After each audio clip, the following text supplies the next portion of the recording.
Theni collector அலுவலகத்தில் 8ஆம் தேதி மதியம் 1 மணி அளவில் 5வது வார்டு நகர்மன்ற உறுப்பினர் நகர்ப்பகுதியில் உள்ள ஆக்கிரமிப்புகளை அகற்றக் கோரி கலெக்டரிடம் மனு வழங்கினார்.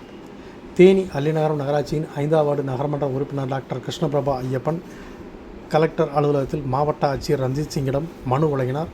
இவர் வழங்கிய அந்த மனுவில் தேனி நகரில் உள்ள முக்கிய சாலைகளான பெரியகுளம் சாலை, கம்பம் சாலை, மதுரை சாலைகளில் பெருமளவு ஆக்கிரமிப்புகள் உள்ளதால் பொதுமக்கள் நடப்பதற்கு நடைபாதையின்றி சாலையில் நடந்து செல்லும் சூழ்நிலை ஏற்பட்டுள்ளது.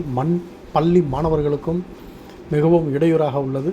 இது குறித்து தேனி அல்லிநகரம் நகராட்சியில் நடந்த நகர்மன்ற கூட்டத்தில் ஆக்கிரமிப்புகளை அகற்ற தீர்மானம் நிறைவேற்றியும் தற்போது வரை எந்தவித நடவடிக்கையும் எடுக்காத காரணத்தினால் பொதுமக்கள் போக்குவரத்து நெரிசலால் நாளுக்கு நாள் மிகவும் அவதிப்பட்டு வருகின்றனர்.